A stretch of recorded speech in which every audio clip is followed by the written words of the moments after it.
Okay, listen to this. You have a deep need for other people to like and admire you. You have a tendency to be critical of yourself. Um, while you have some personality weaknesses, you are generally able to compensate for them. At times, you have serious doubts as to whether you have made the right decision. Okay, stop. That is actually a little spooky. I was literally just questioning an email I sent this morning. It feels like you're reading my mind. It feels that way, doesn't it? Like, I've got your specific psychological code all figured out. Yeah. But here's the catch. I didn't write that about you. I didn't write that about anyone, really. That is a classic example of the Barnum effect. Ah, the fortune teller's best friend. Exactly. It's the secret sauce behind, horoscopes, psychics, all those online quizzes that tell you what kind of cheese you are. Right. It works because the statements are just vague enough and just positive enough that pretty much every human on Earth can look at them and say, wow, that's so me. It's the one-size-fits-all sweater of psychology. Yeah. But, it brings up a huge issue right away. We are desperate to understand ourselves. We want to know who we are. Yeah. But if we can't even trust our own gut feeling because of things like the Barnum effect, where do we actually look for the answer? And that is the mission for today's deep dive. So let's get into it. Hello, this is Charlie and Alex. Welcome to our podcast. We are stripping away the horoscopes to look at the actual science of personality. Yeah. And I have to say, the answer to who am I is a lot messier than I expected. Is it our DNA, childhood trauma? Or is it just the room we're standing in right now? It's a massive question. And the answer seems to be a frustrating yes to all of that, but also none of that, depending on who you ask. We're going to cover everything from the dark unconscious mind to biological body types, and we'll end with a modern idea that might actually change how you handle your next big failure. Let's do it. When most of us think personality, we think of a checklist, right? I'm funny, I'm anxious, I'm loud. But the frameworks we're looking at start somewhere much, much darker. They don't start with what we show the world. They start with what we hide. We have to talk about the iceberg. Right. Psychoanalytic theory. Sigmund Freud. Now, people love to dunk on Freud these days, and we'll get to why. But you have to give him credit for this iceberg analogy. It completely changed how we see the human mind. The visual is pretty simple. You have the tip of the iceberg, the part sticking out of the water. That's your conscious mind, the thoughts I'm having right now. Yeah. Then just below the surface is the preconscious stuff that isn't active, but you can grab it if you need it, like your phone number. Sure. But the really massive, dangerous part is the part you can't see. The huge mass of ice underwater. The unconscious. It's this deep, hidden reservoir of all our unacceptable passions, our deepest fears, our aggressive drives. And the really scary part of this theory is the claim that we are never truly in control. We don't even know what's driving the bus. It honestly reads less like a medical textbook and more like a screenplay. Freud breaks personality down into these three distinct characters who are basically at war inside our heads. The id, the ego, and the superego. It really is a drama. So think of the id as the first character on stage. It's the only one there at birth, and it exists entirely in the unconscious. It operates on what he called the pleasure principle. Which is basically, I want it and I want it right now. Correct. It is the titler of the brain. It wants instant gratification. It wants food, sex, aggression. It doesn't care about reality or what's polite. It just wants to get what it wants. So if the id had its way, we'd all be running around just taking whatever we wanted. Total chaos. But then, around age 4 or 5, the buzzkill shows up. The superego. The superego. This is the internalized voice of society, usually from our parents. It's your conscience. It's not just about what's legal, it's about what's morally ideal. It strives for perfection. So now you've got this huge conflict. The id is screaming, I want that candy bar. And the superego is screaming, stealing is a sin, you should be ashamed of yourself. And caught right in the middle is the poor ego. The negotiator. The negotiator, exactly. The ego develops to deal with the real world, the reality principle. Its whole job is to satisfy the id's desires in a way that won't get you arrested or, crushed by guilt from the superego. It's constantly stuck between a screaming animal and a strict judge. And this constant negotiation, this tension, is what creates anxiety. The ego is terrified of losing control, so to protect itself, it uses these things called defense mechanisms. And this part is fascinating because we all do this, but we rarely notice it. Right, that's the key. They have to be unconscious. If you knew you were doing it, it wouldn't work. Yeah. They distort reality just enough to keep you from falling apart. Okay, let's ground this with a scenario because it can get a bit abstract. Yeah. Let's say we have a guy named Brandon. Brandon gets dumped by his girlfriend, Jasmine. Okay. His ego is under attack. It hurts. So how does he defend himself? First one, denial. Classic. Denial is just refusing to accept the truth. So Brandon might keep acting like they're still together. He, hangs out by her locker, talked about their plans for the weekend. He isn't lying. His mind is literally blocking the reality of the breakup. Which is just tragic to watch. But okay, if that doesn't work, he might switch to displacement. This is the kick the dog thing, right? That's the one. The id has all this aggression towards Jasmine for hurting him, but the ego is like, whoa, yelling at her is a bad idea. She might humiliate us. Yeah. So he redirects, displaces that anger onto a safer target. He goes home and snaps at his brother. Or, kicks the dog. Okay, then there's rationalization. I feel like this is the one I see all the time, especially at work. I didn't want that promotion anyway. The hours are terrible. It's self-justification. Yeah. Brandon tells himself, Jasmine was actually really annoying, or I was going to break up with her anyway. He's rewriting history to make the rejection sting less. It sounds logical, but it's a lie. Now this is where it gets a little trippier. Projection. Projection is fascinating. Yeah. This is when you take your own unacceptable impulses and you attribute them to someone else. So let's say Brandon still loves her, but he also hates her for leaving. Right. That hatred feels dangerous. So instead of owning it, he projects it. He starts telling everyone, Jasmine is obsessed with me. She's stalking my social media. She really hates me. He sees his own feelings in her. And the last one is the most confusing one, I think. Reaction formation. Right. This is where the ego takes an unacceptable impulse and just flips it into its complete opposite. So Brandon, who is heartbroken, becomes the guy who's loudly telling everyone how much he loves being single. So glad to be rid of her. Yes.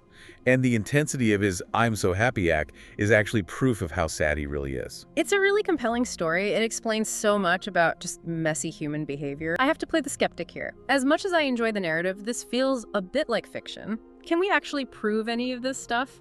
And that is exactly where the scientific community is today. We have to be really clear. Freud's theories are, for the most part, considered unfalsifiable. Meaning there's no way to prove them wrong. Exactly, which is a death sentence in science. Think about it. If Brandon acts angry, Freud says it's his ad.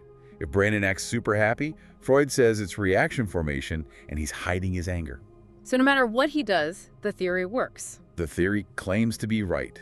You can't test it. That's not science. It's just a clever way to win every argument. And his data, it wasn't exactly a global, diverse study, was it? Not even close.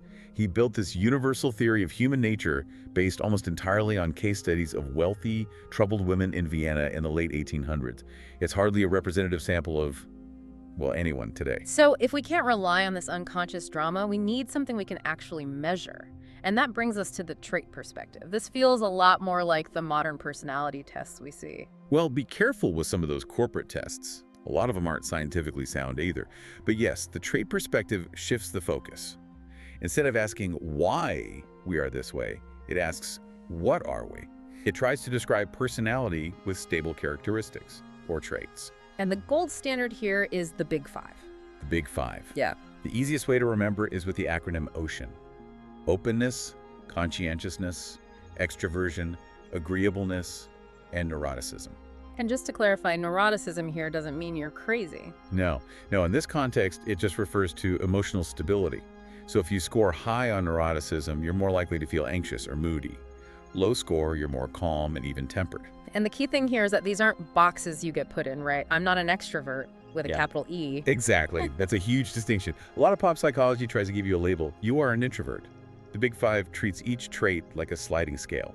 You fall somewhere on the spectrum. You might be, say, 50% extroverted. It allows for nuance. But how did they land on just 5? It seems a bit arbitrary. It's actually purely mathematical. They used a technique called factor analysis. Imagine you take thousands of words from the dictionary to describe a person friendly, chatty, quiet, anxious, nervous. You feed them all into a computer to see which ones tend to cluster together. It's a statistical blender. Pretty much.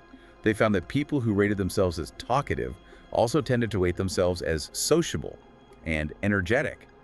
So the math clumps those together and calls that factor extroversion.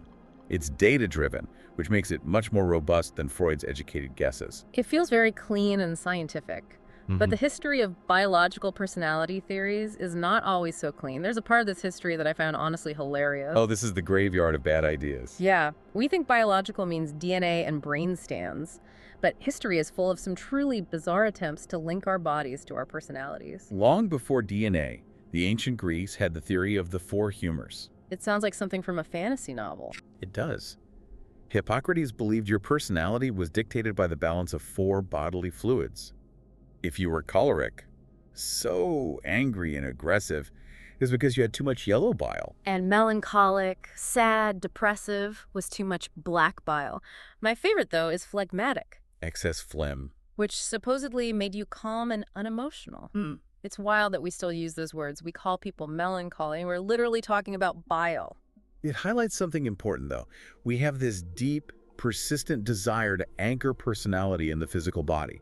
We want to point to something concrete and say, that's it, that's why I am the way I am. Which brings us to the 20th century and a guy named William Sheldon, the somatotypes. And this wasn't ancient Greece, this was the 1940s. Sheldon was convinced body shape was destiny. He classified people into three types: endomorphs, who are soft and round; mesomorphs, muscular and hard; and ectomorphs, skinny and fragile. And he actually assigned personalities to them. He did. He claimed endomorphs were biologically destined to be relaxed and sociable. Mesomorphs were aggressive and bold. And ectomorphs, the skinny people, were destined to be thoughtful, secretive, and anxious. It sounds so ridiculous now, the idea that being skinny causes you to be secretive.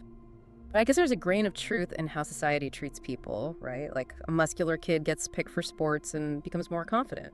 And that's the critical flaw. It's correlation, not causation. But again, it just shows how badly we want personality to be this fixed thing inside of us. Is it? Because that brings us to the next big perspective, and this one just flips the whole table over.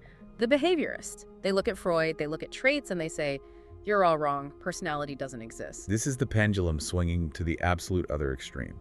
Behaviorism, led by people like B.F. Skinner and John B. Watson, argues that looking inside the mind is a complete waste of time. What we call personality is just a collection of behaviors learned through reinforcement and punishment. So I'm not funny because of my genes or my ego. I'm funny because when you made a joke as a kid, your parents laughed. You got a little reward, you were reinforced. If they'd yelled at you every time you told a joke, you would be a very serious person today. It's all about the situation. That is so mechanical. It is, and they were radical about it. There's a quote from John B. Watson that just stops people in their tracks. I have it here. He says, give me a dozen healthy infants and my own specified world to bring them up in, and I'll guarantee to take anyone at random and train him to become any type of specialist I might select: doctor, lawyer, even beggar man and thief. Regardless of his talents, penchants, tendencies, abilities, it is the ultimate blank slate argument.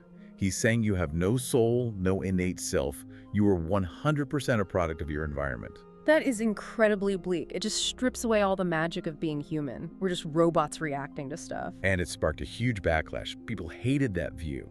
And that backlash gave birth to the humanistic perspective. If Freud is the dark basement and behaviorism is the sterile lab, then humanism is the sunny garden.